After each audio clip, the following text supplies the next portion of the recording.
Natagpo ang patay ang isang babae sa madamong bahagi sa Purok 2, Barangay Kudanding, Isulan, Sultan Kudarat. Kinilala ng kanyang mga kaanak ang biktima bilang si Jessa Jane Destor, residente ng Barangay Sampaw sa naturang bayan. Matapos siyang matagpuan at iulat ng mga otoridad, ayon sa pamilya, may mga nakikitang sugat din sa kanyang mukha.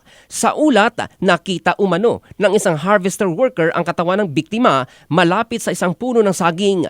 Nagtungo umano ang manggagawa sa lugar upang umihi nang mapansin nito ang isang taong nakahandusay at hindi na gumagalaw sa damuhan. Agad siyang humingi ng tulong nang mapagtanto na wala ng buhay ang naturang biktima. Samantala, iniimbestigahan na ng Isulan Municipal Police Station ang posibilidad na sa ibang lugar pinatay ang biktima bago dinala at iniwan ang kanyang katawan sa Purok 2, Barangay Kudanding.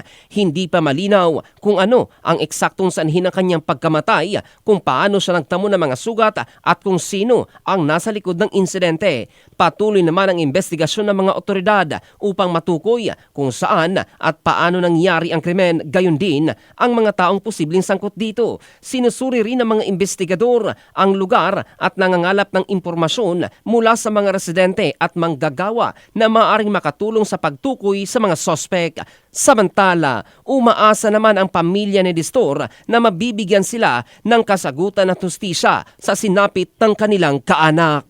In the heart of changing lives, ito si Jofel Candado ng Brigada News Philippines, the Music and News Authority.